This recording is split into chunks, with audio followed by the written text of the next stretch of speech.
গেলে শুনবে, হ্যাঁ, যেখানে সাধুসঙ্গ হবে সেখানেই যেতে হবে। এইভাবে শ্রবণ করতে করতে করতে করতে ভক্তি আপনিই বেড়াবেন। কৃষ্ণকে ভালো লাগবে, হ্যাঁ, কৃষ্ণকে ভজন করতে ভালো লাগবে, কৃষ্ণকে সেবা করতে ভালো লাগবে। এখন যেমন লাগে তার থেকে বেশি, আরো বেশি পরিবার হবে। তাই রাধার তোমরা শ্রীকৃষ্ণের যাতে কথা না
রতিজাত হওয়া মানে কি বলতো?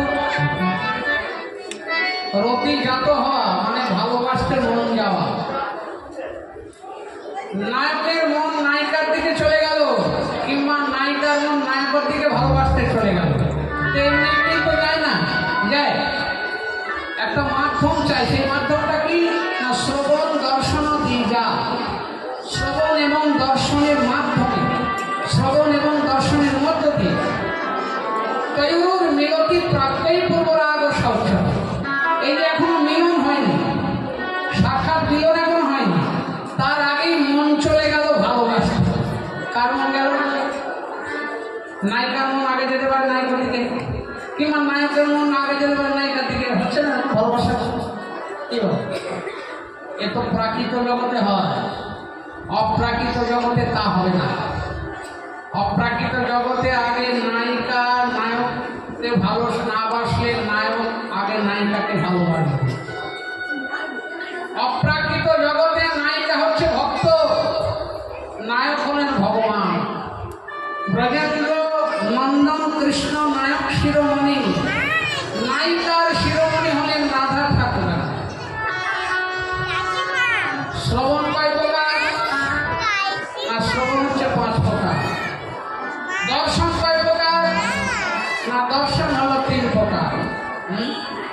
সাক্ষাৎ দর্শন, এই যে আপনারা আমাকে দেখছেন, আমি আপনাদের দেখছি। একটা হচ্ছে চিত্রপটে দর্শন, চিত্রপট ছবি, আর একটা স্বপ্নে দর্শন। আর শ্রবণ 5 প্রকার। গান শ্রবণ, গান, শ্রীকৃষ্ণের মুরলীর গান, শ্রীকৃষ্ণের নাম, গুরুজনদের কাছ থেকে শোনা,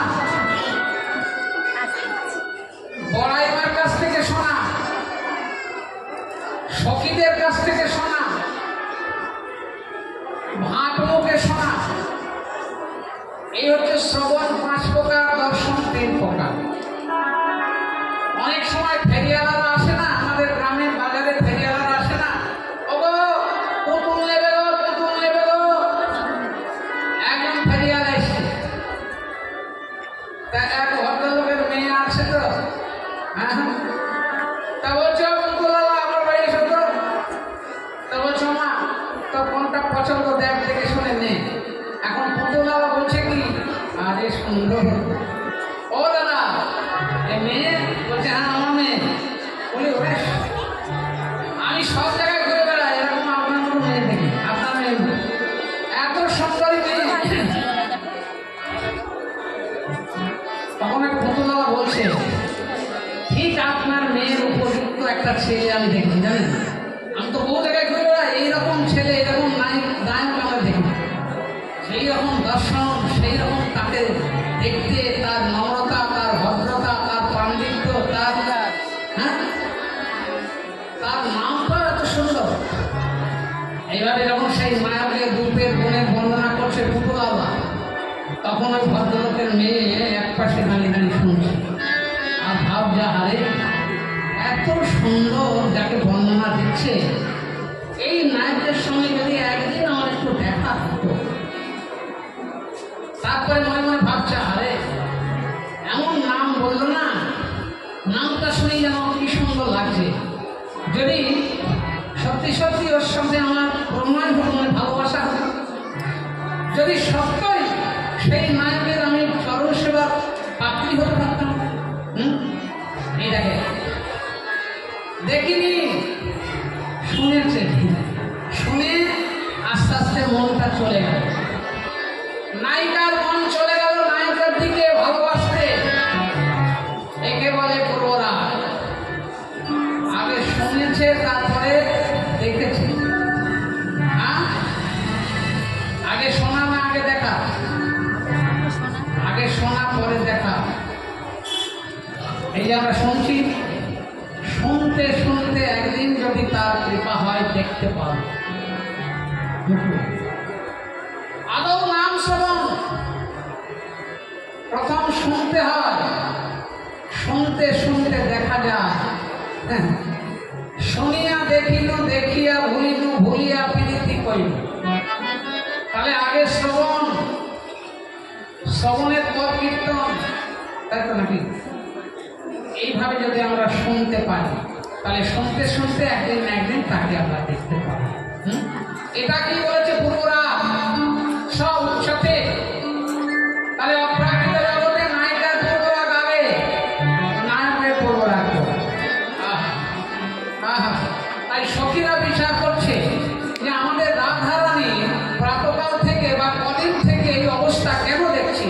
মাঝে মাঝে নিঃশ্বাস, মাঝে মাঝে গায়ে কাপড় ফেলে দিচ্ছে, আবার মাঝে মাঝে তাড়াতাড়ি করে কাপড় দিয়ে থাকছে, আবার মাঝে মাঝে আকাশের দিকে চেয়ে আছে, মাঝে মাঝে কদমের মধ্যে ফাঁকা করে তাকিয়ে আছে। এরকম তো দেখিনি রাধারানীকে।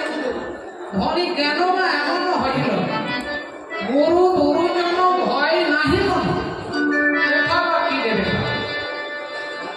মনে হচ্ছে কোনো ভূত পেট দিতে পেয়েছে। আমরা বলি না উপদেবতায় পেয়েছে মানে ভূত পেট দিই। হতেও পারে। তখনকার দিনে তো কল ছিল না, জলের মেশিন ছিল না। তখন যমুনায় নদীতে লোকে জল আনতে যেত।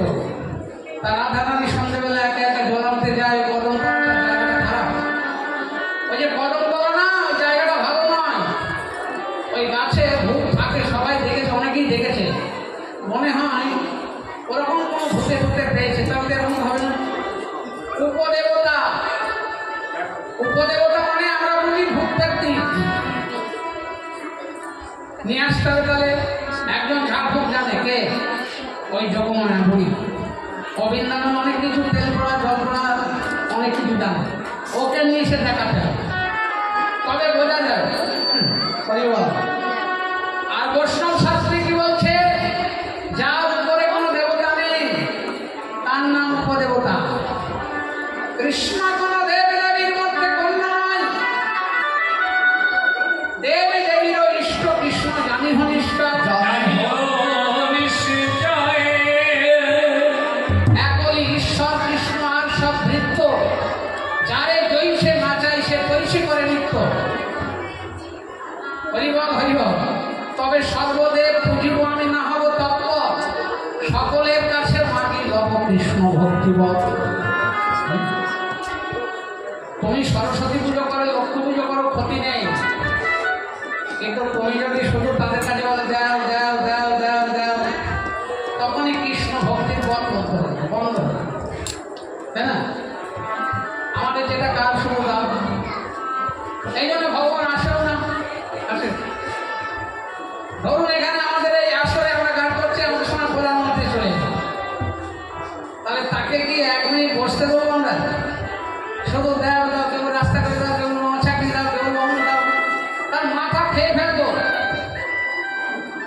তেমনি ভগবান যদি এখানে চলে আসে এখন, আরে বাবা আমার রোগ সারিয়ে দাও, আমার চাকরি করে দাও, আমার মামলা মিটিয়ে দাও, তাকে 30 টুটে দেবো না। ভগবান জানে যে এরা খায় খায় করে, সেজন্য যাবো না।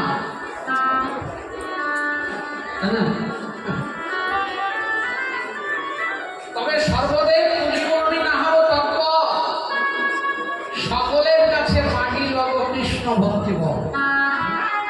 কি তাই তো নাকি? তত্ত্ব না বুঝে পূজা করলে লাভ হয় না। তত্ত্ব খুব কম লোকে বোঝে, কি তাই না? সবাই বোঝে না। এই জন্য মাঝে মাঝে বলতে ইচ্ছা করে, সবাই বোঝে না। হ্যাঁ, কামড়ার ঘটনা জানেন? কামড়া জানেন? কি জানেন? জানেন? এই দুটো কথা বলি, তাহলে বলি দিই, বলবো। এখন পুলিশে ধরে নিয়ে গেছে, পুলিশে ধরে নিয়ে গিয়ে এখন কোর্টে তুলেছে। তা কোর্টে বিচারক বলছে তুমি মেয়ে ছেলেকে কামড়ে দিয়ে কেন? ওই লোকটা বলছে তুমি আর খেয়ে দিয়ে কাজ কামড়ে মেয়ে ছেলেকে কামড়ে দিয়ে কেন?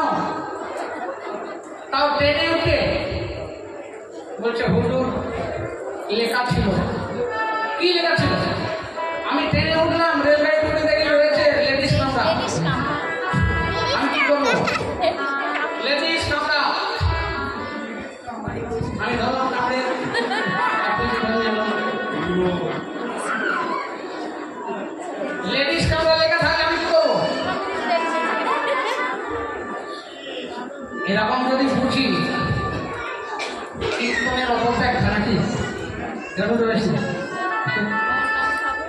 ওই লেডিস কামড়া মতো হয়ে যাবে, পুলিশের ধরবে। তাই শতেক বৎসর ধরে যদি কৃষ্ণ সেবা করে, তত্ত্ব না জানিয়া জীব বৃদ্ধাশ্রমে মরে। তত্ত্ব না জানিলে ভক্তি কেমনে হইবে? ভক্তি বিনা কৃষ্ণ প্রাপ্তি কেমনে সম্ভব? ললিতা বলছে, আমার মনে হচ্ছে আমাদের রায়ধনী কোন নায়ককে ভালোবেসেছে, তাতে এরকম হবে না। বিশাখা বলছে তা তো হবার না, সেই বয়স এখনো রাধারানীর হয়নি, দেহে কেবল যৌবন আসছে, এখন আসেনি। বয়সে কিশোরী রাজা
বিশাখা বলছে আমাদের রাধা কি হইল অন্তরে ব্যথা, আমাদের রাধা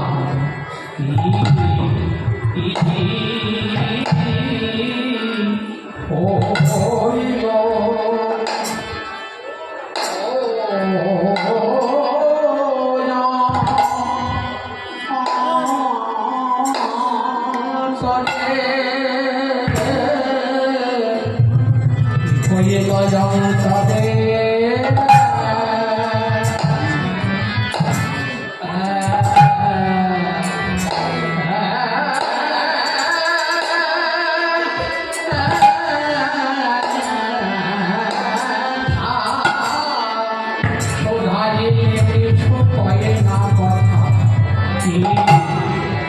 Hallelujah.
সে সম্বন্ধে সখীগণ হয় মন সব, সখীগণ আমার সব হয়। সহায় গুরু শিষ্য দাসী রমণী বান্ধব, কখনো বন্ধুর কাজ করে, কখনো শিষ্যের কাজ করে, কখনো দাসের কাজ করে, কখনো গুরুর কাজ করে। তো এখানে সখীরা হচ্ছেন গুরু। সখীরা সবাই মিলে দেখছে রাধারানীর অবস্থা, তার চলা, তার বলা, তার আভাব। পূর্বর আগে 10টা দশা কি কি? লালসা, জাগরত বেগ, টানবন মলিনাঙ্গতা, বয়গ্র ব্যাধি, মাদ মহমৃত্যু, দশদশা। কি বলছে দেখুন, হ্যাঁ কীর্তনগুলো আস্তে আস্তে তো উঠে যাচ্ছে, যাচ্ছে তো নাকি? কীর্তনগুলো উঠে যাচ্ছে। এইসব দশা কীর্তন করতে গেলে লোক এখনই উঠে বলতে চল আগে বাড়ি যায়। এইসব ব্যাপার ব্যাপার করছে। এই আমাদের ভারতীয় সংস্কৃতি, এগুলো জানার কথা আমাদের, আমরা জানি না, বিদেশিরা জানার চেষ্টা করছে।